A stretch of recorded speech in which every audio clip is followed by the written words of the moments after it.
Hello and welcome to the 2024 MIFF Schools program. Before I begin, I'd like to acknowledge the traditional custodians of the land on which we all live, learn and work, and to pay respects to their elders past and present, and to all Aboriginal and Torres Strait Islander peoples.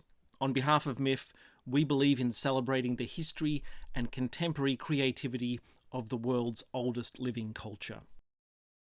As those of you familiar with MIFF Schools programs from previous years will no doubt already be aware, these presentations have been created as an educational resource for teachers and students, providing an overview of each film text, suggesting strategies for analysis and topics for classroom discussion, and tying together aspects from the film texts to the various assessment criteria found within the language courses offered under VCA, and to subjects such as English, EAL, Literature, Media Studies, and to the Film Study course for the International Baccalaureate.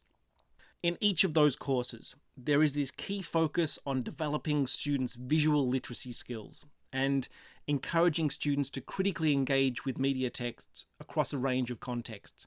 And this is obviously a key component of assessment as students progress into their final years of the VCE. And so for that reason, film analysis will be a key focus of these presentations, not necessarily as a replacement or a substitute for the focus on language and cultural aspects, but rather as something that can sit side by side those elements. While the MIFF Schools program is ideally suited to students within French, Japanese, Mandarin, Spanish, and German language courses, the selected films in this year's program offer opportunities for study and classroom analysis across a diverse range of subjects, abilities, and age groups, preparing students for text-based assessments and really developing those visual literacy skills. And so given the importance of visual literacy across a range of subjects, I'd recommend that prior to attending the screening, that teachers introduce or revise some key terminology and film techniques to outline the elements of the text that students should be thinking about while they're watching the film. Because, and I say this every year, it's crucially important to reinforce the need for students to actively engage with these films. Yes, they're entertaining, films are fun, but there's also an expectation that they'll be analysing those films, whether as part of a non-English language course or English, EAL, Media, or Film Studies unit. I'll talk about some of these elements in relation to the specific film in more detail shortly, but a general overview of film techniques would be beneficial prior to the screening. And look, there's no shortage of film resources online that can assist in that process, whether on YouTube or in textbook form. But I would also emphasize from the outset that it's crucially important that students can first identify the technique, secondly, that they can understand its general function in creating meaning within the film, and thirdly, that they can apply that knowledge and that terminology to an analysis of the specific text in the context of the narrative, the characters, the themes and ideas that the film is exploring. And it's really difficult to achieve that final outcome unless the first two learning aims have been properly established and understood.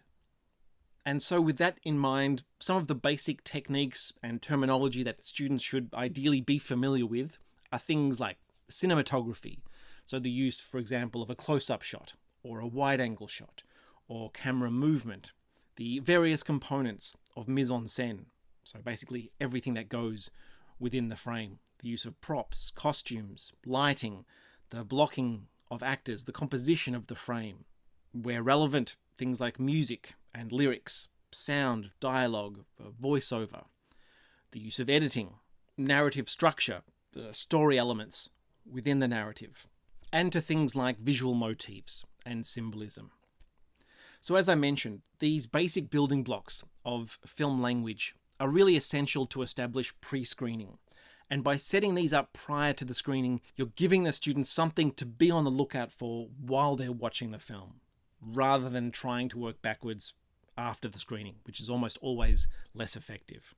And so depending on the age group or the academic level of the students, you could always assign individual students or groups of students with a particular technique or element of the film to be on the lookout for, to report back in the post-screening classroom discussion, so that they're not necessarily overwhelmed in attempting to look for everything all at once, especially if these are students who might not have a lot of experience with film analysis. Okay, so let's move on to looking at the film in more detail now. I should mention that this will be a relatively spoiler-free presentation. I'm going to avoid as much as possible giving away any crucial plot details or revelations within the film, while still providing an overview of aspects for analysis that might help structure classroom discussion. The Concierge is a Japanese language feature animation set in an upscale department store with a key point of difference. The customers and clientele are all animals, from cats to bears to walruses and woolly mammoths, who are waited on by humans. And learning the ropes as a trainee concierge is the eager to please but ever so awkward Akino. Adapted from Tsuchika Nishimura's award-winning manga series, the film evokes aspects of Hayao Miyazaki's Studio Ghibli films, fused to a film like Wes Anderson's The Grand Budapest Hotel. And along the way, the film reveals some very pointed and poignant commentary about consumerism, the service industry, and animal conservation. Okay, so just as an overview to get started, some of the key themes and ideas that are explored within the Concierge, things like self-confidence, customer service, consumerism, ideas regarding animals and conservation, love and atonement, ideas related to teamwork and community. There are also a number of nods made to various cultural traditions and to the value of art. And I'll touch on some of these to varying degrees throughout the presentation. Now, when I introduce a film text to a class, I often find it really useful to start from the big picture and then gradually work into the detailed scenic and filmic analysis. And one of the reasons I take that approach is to really impress upon students this idea that art and cinema isn't created in a vacuum. It responds to its own social, cultural, historical, political moment, whether intentionally or unconsciously. And so placing a film in its various contexts is often a really helpful starting point to helping students understand and appreciate a film on a deeper level. There are a number of social and cultural themes relevant to both Japan and abroad within this film. So, for example, the significance of department stores within Japan, or the departo, or how the role of department stores is changing within a changing economy, either within Japan specifically, or, say, in the context of Australia. You could also link that to issues of Japan and consumerism in this sort of wider cultural context. Or focus in more on animal rights, animal welfare, and animal conservation, either specific to Japan, or connect those back to issues within Australia. One other context that I think you could approach this film through would be through the lens of adaptation. And as I mentioned, The Concierge was adapted from the Tsuchika Nishimura's manga series, The Concierge at Hokkyoku Department Store, which was published between 2017 and 2018. So here I think students could really consider the film in relation to these issues of adaptation or translation, both in terms of the visual design or in terms of issues of narrative or the thematic elements that are common perhaps to both. So introducing elements from the manga series would also provide opportunities within the classroom for translation exercises or broader discussions regarding the cultural significance of manga within Japan, which could also lead to comparative discussions about the role of graphic novels or comic book art within Australia.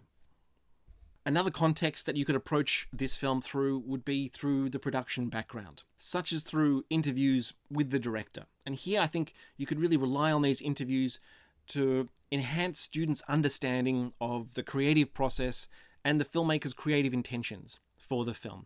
And I always say this with a disclaimer that what a writer or a filmmaker intended isn't the only way of understanding a film or a work of art, but it does provide at least one avenue of interpretation or one possible way of interpreting that students could consider, whether or not they felt the director achieved those stated aims, and if not, justify why, or how does having an understanding of the director's intentions open up the film to wider understandings or different possibilities in terms of interpretation.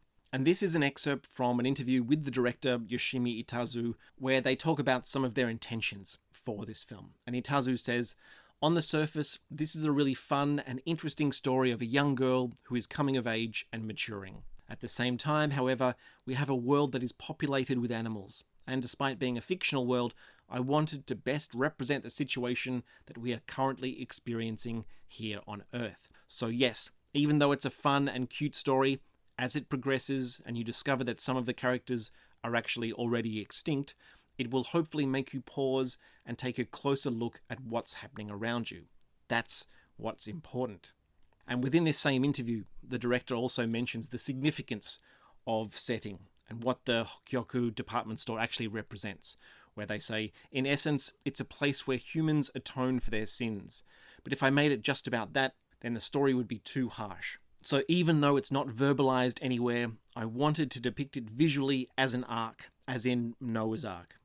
And I've listed a link to that interview there on Gogla that you could certainly refer to in more depth and in varying other aspects that are raised within the interview in that classroom context. One other possible approach that you could take in terms of these contexts would be to look at the film through the form and style, looking at the Concierge as an animated feature. So the Concierge uses forms of mostly 2D animation in order to tell its story.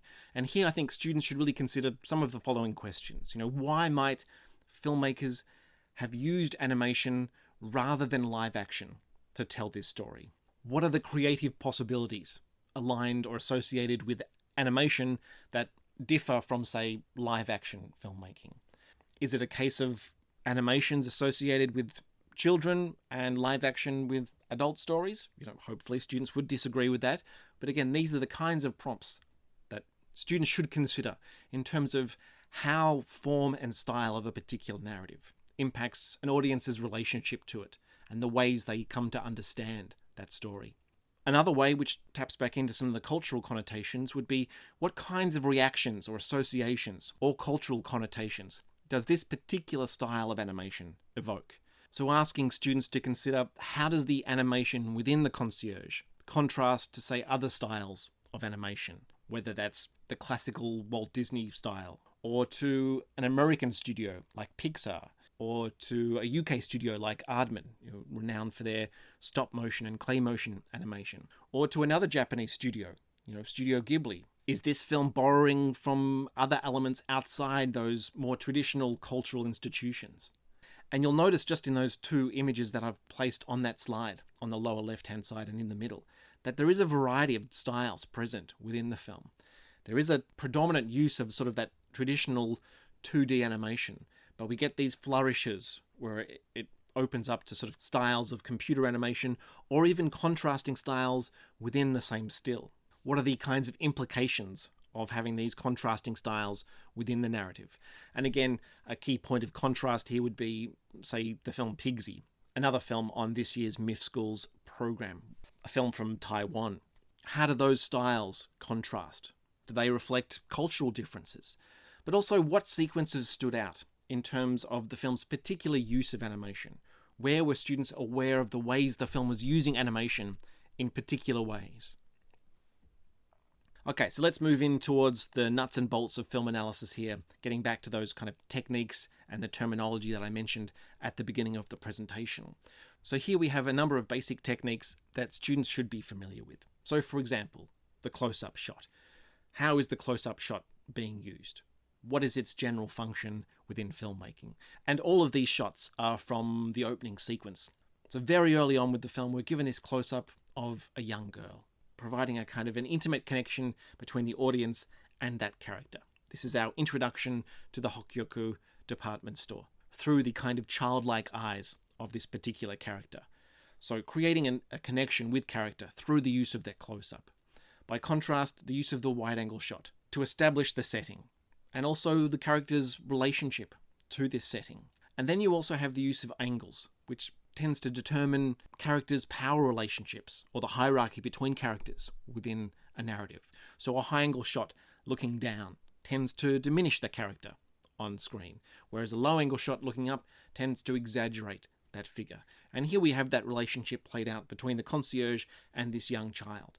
And note the low angle shot, which is also a point of view shot. So putting the camera or the audience inside the perspective of that character. So ideally what you're looking at here is having students being able to identify the technique, having an understanding of its general function within filmmaking, and then being able to apply that knowledge to the specific scene or context in which those techniques or shots, in this case, are being used, and analyze them within that framework. Some other basic techniques that students should ideally be aware of and on the lookout for, things like lighting. How does lighting impact an audience's understanding of particular scenes? Here we have the character of Aquino being sort of told off. You allowed the customer's demands to escalate and made her unreasonable. The low-level lighting of that scene creates a sense of foreboding around this moment for her and her ambitions to stay on as a concierge. How are characters composed within the frame more generally, and what does that tell us about those characters? So here we have the concierge being framed center frame, almost from top to bottom of the frame. This character dominates that space. She's in control. This also reaffirms the importance of the concierge within that particular space. But the film also plays with perspective, and this would be an example where you could refer back to the way in which this film is using techniques associated with animation, non-naturalistic techniques, to create meaning. And here we have the store's owner or manager looking down at his domain. And again, the elongated perspective, the center framing and composition all tend to sort of reinforce his status in relation to the world that he's kind of created. But you also have other techniques that are being used throughout the film, such as the flashback. So we have a flashback involving a woolly mammoth character, and we get this sort of cross-dissolve, the past and present sort of blurring and merging. And again, students could consider the significance of the flashback in relation to other themes and ideas that the film is exploring, such as the relationship between the past and the present, which, ideally students could link to questions of conservation or atonement, characters making up for things in the past in their present. The use of these particular techniques, this visual language of cinema, connects us back to meaning, to themes and ideas. And ultimately, that's what you're trying to encourage students to be mindful of. How does the visual language of cinema contribute to our understanding of a particular film? One of the key concepts in film analysis is the idea of mise-en-scène, which is basically all the components of the visual design working together to create an impression or to produce meaning within a scene, sequence, or whatever it might be. So things like lighting, composition, the use of props or costumes, the blocking of actors. How do all of those elements work together to explore or convey aspects, say, related to character or to themes? So having students be mindful of the various elements within the visual design, whether that's the details in the architecture that we see early on that give us clues to the deeper significance of the department store, or say in the background of certain scenes, such as in the boss's office, where we have this series of masks. What do they tell us about that particular character and his relationship to the world or his various preoccupations? How do those masks contribute cultural elements? In this case, the traditions of masks within Japan and what those individual masks represent, but also the way in which the film deals with colour. How does colour create meaning? Or in this case, a particular sequence in which colour is merged with black and white. Music is obviously another key element of this film, and a number of key pieces of music are heard throughout, including the film's theme song, Gift, by MIFF. So how do the lyrics, which are available in full online, contribute to our understanding of the film and its themes more broadly? So Japanese language students could be set the task of translating the lyrics, whether that's from the Romaji or through the kanji, hiragana, katakana, or for non-Japanese language students, just interpreting the English translations and how they connect back to the various themes or ideas that this film is exploring. So given that almost the entire film takes place within the frame of the department store, issues to do with setting become really key. And students should really consider, how is the department store initially presented to us as the audience? And then in what ways do our impressions of the department store, its purpose or its connection to, say, issues of consumerism, change, over the course of the narrative. So we have this very idealized space as it's introduced. This sort of wonderful magic realist space with animals and children and these human concierges sort of waiting on these various creatures. How does that initial impression start to change over the course of the narrative when some of the backstory and the justifications for why this story exists in the way it does are borne out? And I think there are a number of very interesting prompts that come out in conversations about department stores that we get sort of later on within the film, to issues like consumerism, where we hear lines like, "The age when humans began to acquire things not out of necessity, but of desire." And in a later scene, we have this reference to the department store as being a combination of dream and desire, these two sides of the same coin.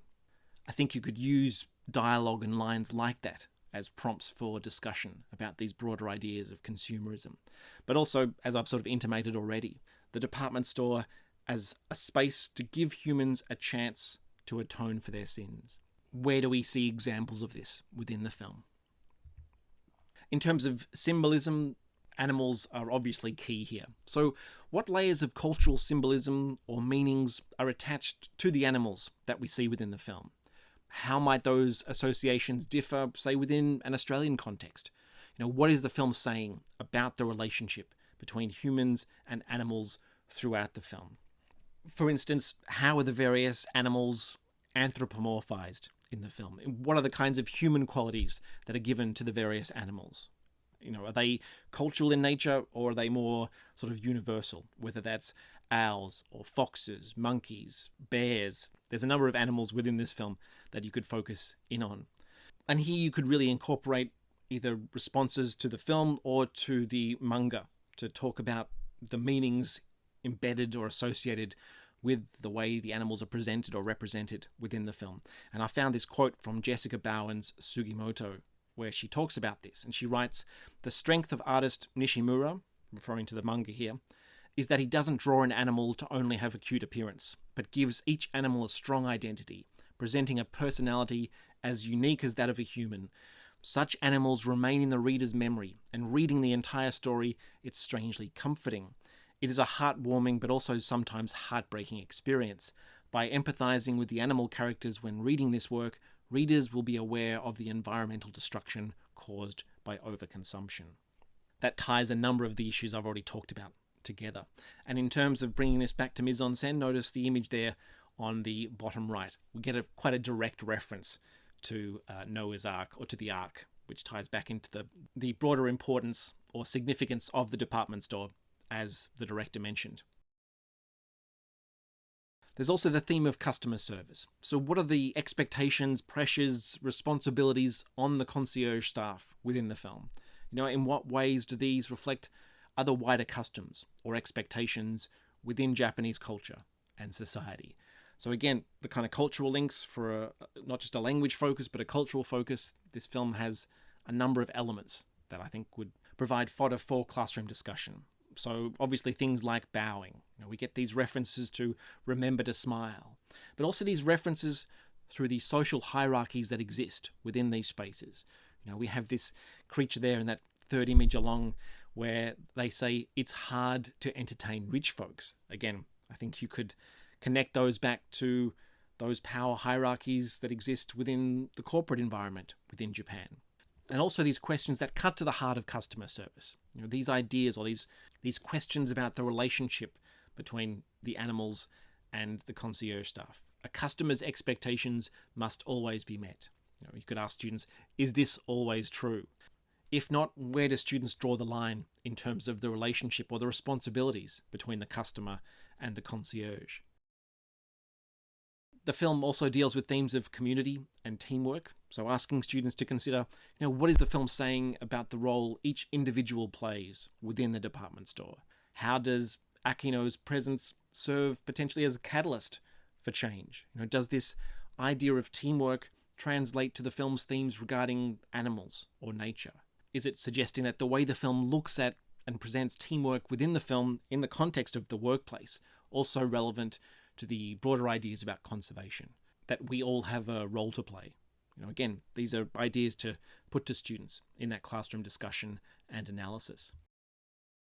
In terms of visual motifs, there's a real emphasis on eyes throughout this film. So what might be their significance?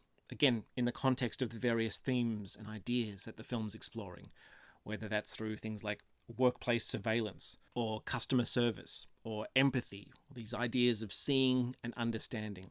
What distinguishes Aquino from her co-workers or her bosses? Is it her ability to see something that they can't? This idea about empathy or understanding. The film's attention to eyes as a visual motif is tied up and associated with all these other ideas and themes.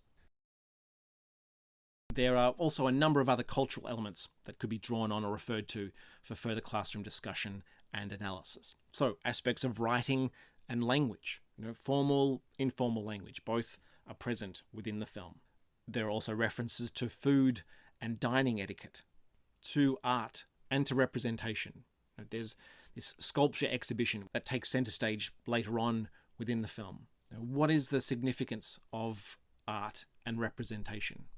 We get this reference within the art exhibition, this revelation about the artist's work, where the artist has created these intricate sculptures. And we hear this point about she wished for all animals to be equal and of the same size. How might that connect back to some of the other issues that the film has raised within, say, customer service hierarchies, employer-employee, for example? There are also some philosophical questions that the film poses. Certainly for, I think, older students, we get a reference at one point where a character says, "Too much kindness will only lead to self-destruction." I think that's an ideal prompt for students to discuss both in the context of the film or in a wider social context.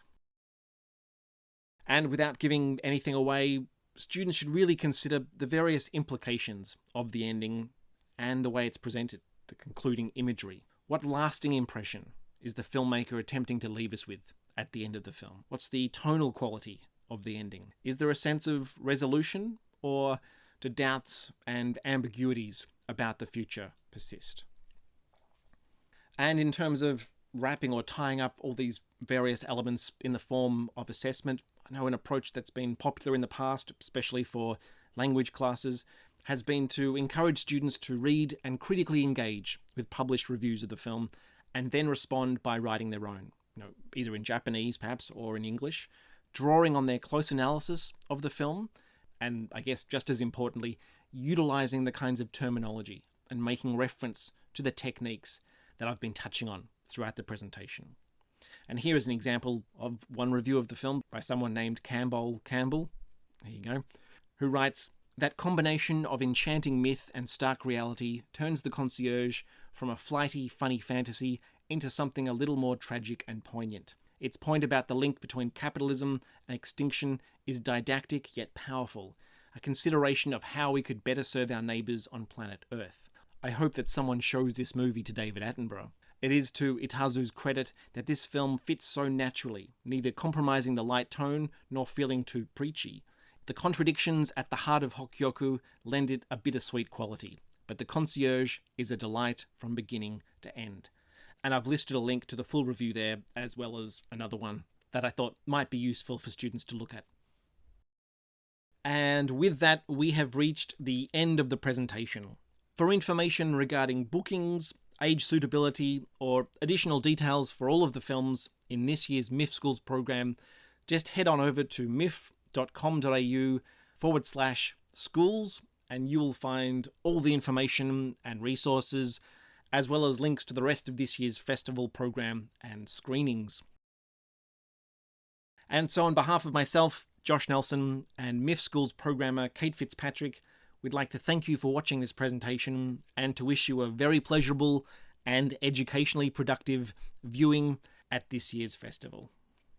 Thanks so much.